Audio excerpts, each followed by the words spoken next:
Hello viewers. Zhifei presses Zhiyu, forcing her to confirm that their Aurous Hill savior is the same benefactor from Japan, though she hides Charlie's identity. Learning this, a panicked Chung Fong orders Anson to re-engage the He family for 2 billion RMB annually to secure his personal safety. Anson arrives in Mocheng and hands Patriarch Luther He a 1 billion RMB advance check.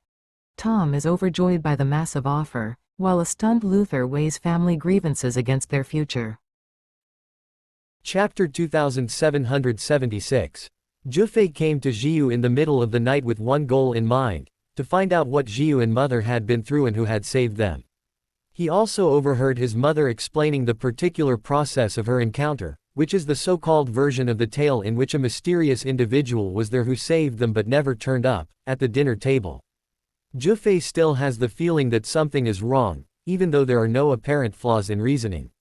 Furthermore, his grandfather Chengfeng suspected that this incident was linked to his grace, who had saved him and his sister in Japan, and he wanted to speak with Zhiyu privately to see if she could make sense of her. "Zhiyu, you haven't suffered much these days, right?" Zhifei inquired as soon as he entered Zhiyu's bed. "No," says the speaker. "Father, didn't you mention that you didn't have any resentment at the dinner table?" Zhiyu asked, moved. "Instead, I ate and slept every day and developed a lot of meat." "There's none." Zhifei sighed and exhaled a breath of relief. "Brother is worried that I will be affected. After all, it would be difficult to sustain minor injuries in such a large car accident." Zhiyu agreed and listened to what he said. "It's only a minor issue. After all, they'd assembled a highly qualified medical staff." Zhifei inquired, intrigued. "What did you think about the mysterious person who rescued you and mother, Zhiyu? Why did they come to your aid quietly? And they continued to handle you quietly, without warning the outside world?" "I'm not sure." Zhiyu shared her thoughts as follows. "I'm not sure how to say this. After all, I haven't seen anybody and they haven't explained why they have come to save us." "Zhiyu, sharing the truth with your brother, is there any secret that you didn't say in front of grandpa and others at the dinner table?" Zhifei asked seriously. "No, I'm talking about the actual case," Zhiyu said quickly. "Zhiyu, the one who rescued you and mother, isn't he the grace, right?"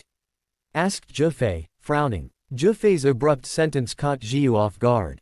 She came to her senses after a while and immediately denied. "Why would this happen? I had previously exhausted all avenues for locating my grace. Furthermore, the grace should be in Japan, and he will not visit Aurous Hill." Zhifei has been watching Zhiyu's expression for a while now.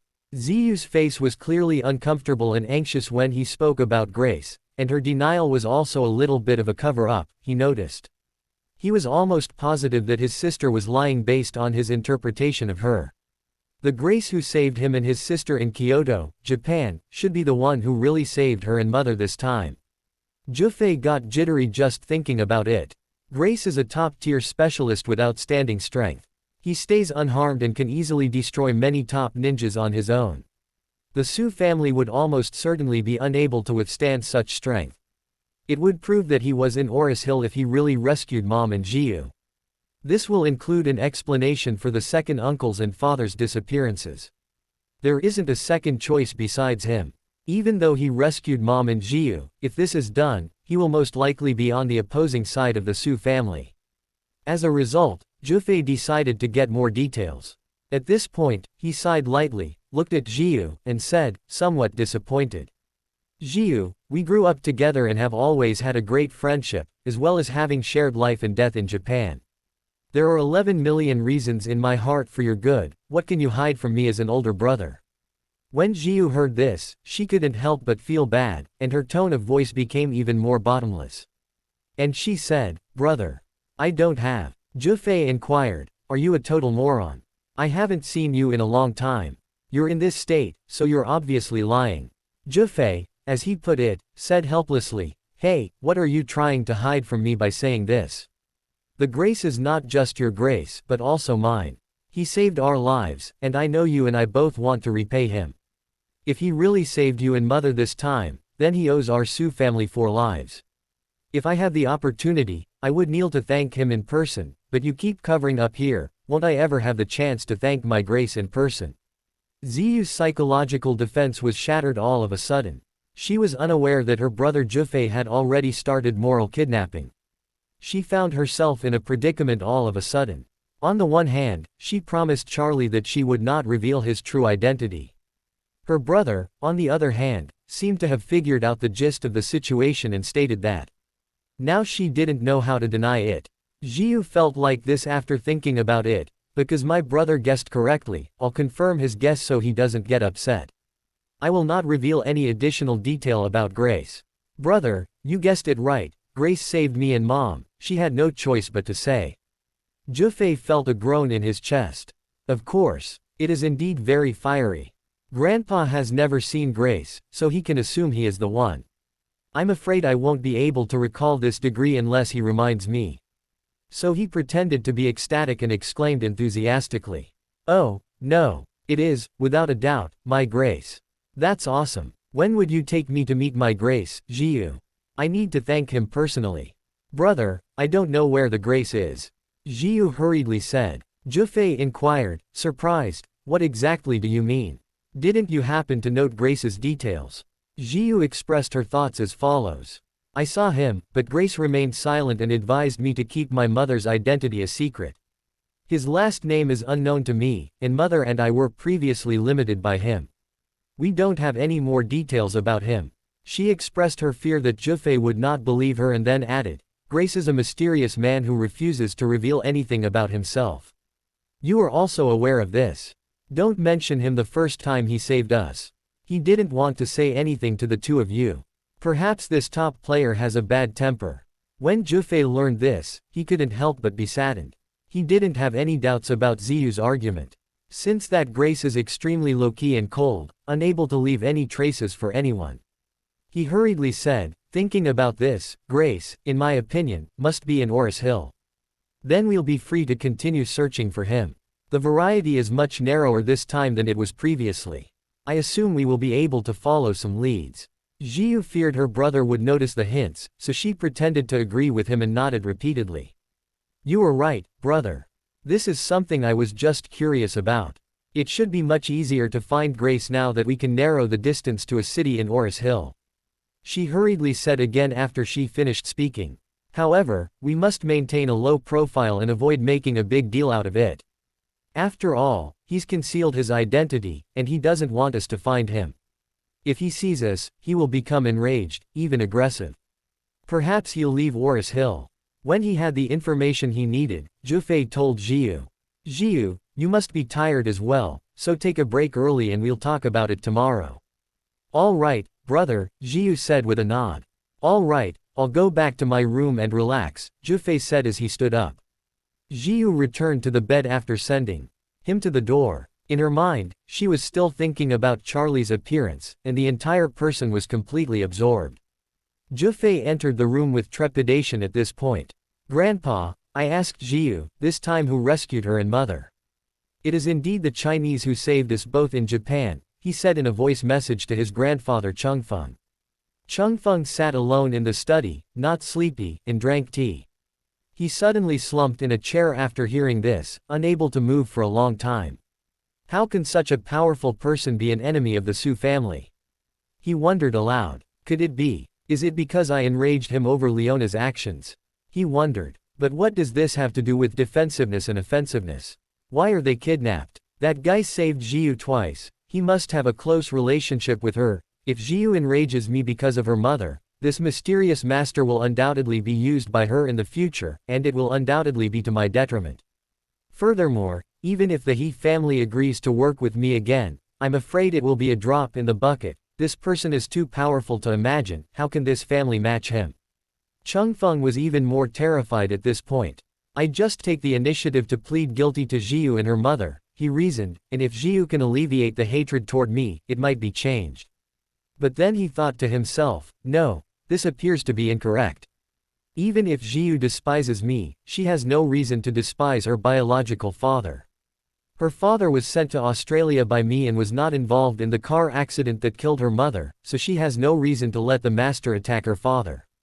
Furthermore, her second uncle has nothing to do with this matter, but both of them have vanished one after the other. In this way, the whole thing seems to be different from what I thought before. This enigmatic master shouldn't act solely on Zhiyu's preferences, he should act on his own preferences. Because his criteria is based on his own likes and dislikes, he must target the Su family and my children for his own reasons. When did my Su family offend him? Asks the narrator. Chung Fong was on the verge of going mad, and he couldn't find out why. He now just has the impression that the individual as a whole is extremely insecure. After all, the adversary was capable of killing many top ninjas with his own hands. If he really comes to the gates, I'm afraid the Su family's current defensive ability won't be able to handle it. He immediately dialed Anson after thinking about it. He blurted out, "Anson, where are you?" As soon as the call was connected. Anson's surroundings were a little claustrophobic, and the helicopter engine roared loudly. "Boss," yelled Anson, "I'm going to Mocheng, it's just around 100 kilometers away, and I'll be there in half an hour. Anson, please remember it for me. In any case, you must invite the He family to me, even if it doubles on the basis of 2 billion. I will not hesitate to let them go as quickly as possible. Let the family move to this Suzhou within a short period of time." Chung Fong hurriedly said. "Master, is there anything wrong?" Anson inquired. "Don't ask too many questions," Chung Fong exclaimed. "Remember what I said. It's best to let them leave early tomorrow morning, and then I'll send a big plane to pick them up." "All right," Anson said quickly, sensing the urgency of the situation. "Then I'll try to persuade Luther tonight." After a half hour, a low-altitude, fast-flying helicopter interrupted the calm of Mocheng in the middle of the night. The helicopter flew by, heading straight for his compound. Luther was waiting in the courtyard at the time, wearing a thin coat. Before getting off the plane and switching to the helicopter, Anson called him. Luther didn't want to see the Su family at all, even if it was just the Su family's housekeeper. Anson, on the other hand, said that he was sent by the old man Su and that he didn't look at the monk's face in order to see the Buddha's face. Luther was a little perplexed. He knew in his heart that, despite the fact that the He family was a martial arts family with a natural aptitude for fighting and killing, they were nothing compared to the Su family. Martial arts masters have only represented the wealthy since ancient times. Who would dare to provoke the wealthy, aside from the fledgling stunners? Even a martial arts family with hundreds of years of history, such as the He family, should not offend the powerful. Otherwise, if you really annoy the other party, the hook might ruin the He family's hundreds of years of history. As a result, Luther thought that if Anson came on Mr. Su's behalf, he couldn't explicitly contradict his face, but he had to do a good job on the surface. Tom, the He family's eldest son, is also present with Luther.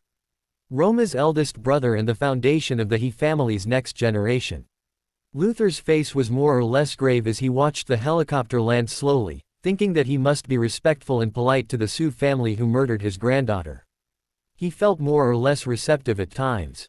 "Dad, once you meet Anson, you must contain your emotions and don't get angry with him," Tom reminded him before the plane landed. After hearing this, Luther felt uneasy. In reality, he was well aware that he would never be able to anger Anson. However, what the eldest son said made him annoyed. But he also knew that even though he held back the flames, he wouldn't be able to turn his face away from Anson, which made him even more uneasy. Anson's trip's intent had already been deduced by Tom. Su's family is on the lookout for his family, and they're just looking for one thing: the Su patriarch wants his family for something. In reality, the He family is devoid of any other abilities. If Sus is a supermarket, then there is only one thing in this store. It reminds him a lot of the street vendor selling candied haws. Who has driven a long way to see him? Other than buying candied haws, what else would he do? As a result, he was confident that Anson would come over this time, and he was determined to get the He family back to the Su family. This is just what he had wished for. Since his eldest son's life has been extremely tight after the He family separated from the Su family and absolutely ended their cooperation. On weekdays, the He family used to provide cultivation for younger generations, which would have cost a lot of money, particularly since they have now lost their source of income. It's nothing more than a way of securing a source of revenue. What's more insane is that he spent hundreds of millions to track down Ruoli. Even though a few $100 million is a large amount of money, he really wanted to use it to find someone in the sea, and the money is insufficient to feed the sea. What about the sea? It occupies 70% of the planet's surface area. A U.S. aircraft carrier formation was thrown in, and 99% of the world's countries couldn't figure out what it was, let alone a Ruoli. In reality, Tom was opposed to the search for Ruoli from the start. He believed that at the time, the whole world understood that Elder Su had betrayed Ruoli, and that the He family had no choice but to look for Ruoli, not the right one. Didn't it just mean that Elder Su was opposed to him? The best option is for the He family to say or do nothing, allowing the old man Su to see that the He family is still on the Su family's side and is able to accept Ruoli's fate for the Su family. In that scenario, Elder Su would certainly provide more benefits to the He family, and Ruoli would be considered a successful death because she used her life to provide more benefits to the He family. Unfortunately, Sister Roma was enraged by Ruoli's murder, and the old man had to draw a straight line between the He family. This is awesome. Ruoli's death may have been traded for certain benefits, but the benefits were not exchanged, and the He family's own income was fully taken into account. It was too irrational in his mind. As a result, he is now very willing for the He family and the Su family to re-establish a cooperative relationship. Tom's hopes were shattered when the helicopter landed safely in the courtyard. Anson jumped out of the helicopter and stuck out his hand from a long distance, trotting all the way to Luther until the blades completely stopped. Anson took the initiative as soon as he entered, taking Luther's hand and politely saying, "Mr. He, I haven't seen you in a long time." "Anson, it's been a long time since I saw you, how have you been?" Luther could only sneer. Anson sighed and said, "No, it's not at all pleasant. Is it possible for me to be happier without you?" He hurriedly said after he finished speaking. "The master demanded that I greet you alongside him, and he also listed the previous events. He has always been deeply remorseful and apologetic. The master had intended to visit in person, but it was a long journey and the master's health doesn't make this possible. His body can't bear tossing because it's too heavy, so I can't help but come for him. Oh, how can he, how worthy to make Master Su miss so much?" Luther can only tell with a flattering expression. He quickly made a motion and said, "Anson, it's too cold outside, come inside and chat." "Mocheng is so cold, I think it will be -20 degrees, right?" Anson nodded repeatedly and sighed. "The minimum temperature tonight is -35 degrees, Luther said lightly. "Hey," says the voice. Anson said with a smile, "This is much too frightening. Let's go inside and chat because otherwise my body would be totally frozen in no time."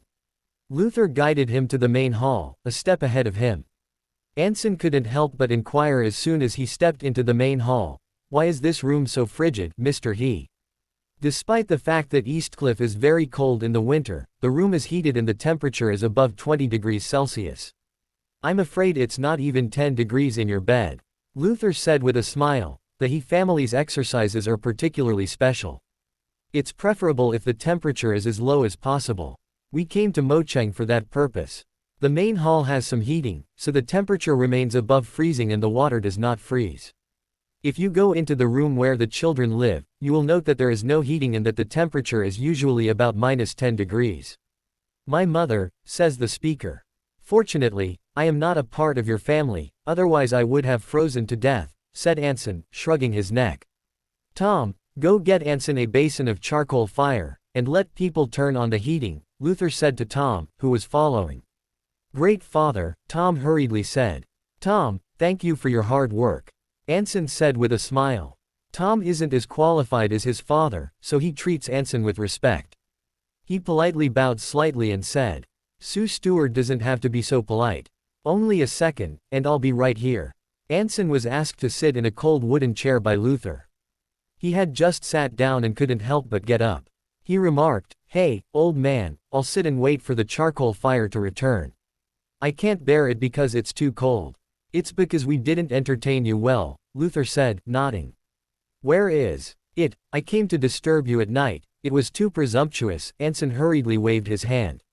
Luther didn't continue to be friendly with him. Instead of asking, "Anson, I wonder if Master Su asked you to come this time, what's the matter?" Anson quickly replied, "This is the case, Mr. He, because of Ruoli he feels he is genuinely guilty and ashamed of the past. He knows you're upset with him, so he sent me over to see you and tell you about his care and his apologies. I'm also hoping to turn fighting with you into Jade Silk." Luther said, with a dry chuckle, please tell Master Su that if Ruoli's surname was Su after all, even though it was my He family who raised her to adulthood, it's the same as sending her back to sus time. The Su family received her back. Master Su made the decision to kill her in order to save the Su family. He does not have to apologize to me because I am Ruoli's grandfather and also an outsider. Luther didn't say it out of the goodness of his heart. He had a deep affection for Ruoli. Chengfeng had betrayed Ruoli and was bitter about it.